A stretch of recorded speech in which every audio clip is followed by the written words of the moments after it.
மரத்தை பத்தி சொல்லுங்க. மரம் என்பது பூமிக்குள்ள வேர் விட்டு கிளையிலோட இலையில இருக்கும். அல்ல பூ இருக்கும், அல்ல காய் இருக்கும். சாரி, யாரு வாத்தியாரா? எப்படி கரெக்டா கண்டுபிடிச்சீங்க?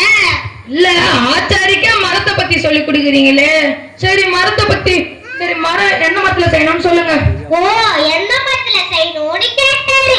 நீ எந்த மரத்துல செஞ்சாலும் கட்டில் சும்மா கல்லு மாதிரி இருக்கணும். கட்டில் கல்லு மாதிரி இருக்கணுமா? பேசாம நான் கருங்கல்ல செஞ்சிருவா? அதுக்கே நான் உன்னை பார்க்க வந்தேன். இல்லங்க, எந்த மரத்துல செய்யணும்னு கேட்டேன். ஓ, எந்த மரத்துல செய்யணுமே அதுவும் நான் தான் செலக்ட் பண்ணி சொல்லுமா?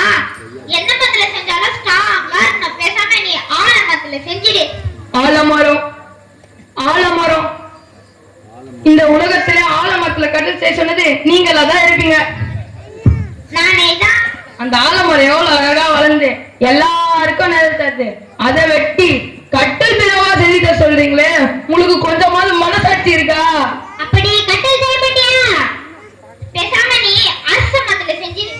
அரசமரம், அரசமரம். எம்பெருமான் முழு முதல் கடவுள் விநாயகர் பெருமான் அங்கதாயா ரெஸ்ட் எடுக்கிறாரு. வேணாம்பா வேணாம்பா, அவரை போய் டிஸ்டர்ப் பண்றீங்களே, இது உங்களுக்கே நியாயமா இருக்கா? பேசாம நீ அட நீங்க வேணா ஆலமரமும் வேணா அரசமரமும் வேணா, போற பக்கம் பார்த்தா கொய்யா மரத்துல தான் கட்டில் செய்யணும் போல. கொய்யா மரத்துல கட்டில் எல்லாம் செய்ய முடியாது, வெறும் கால் மட்டும்தான் செய்ய முடியும்.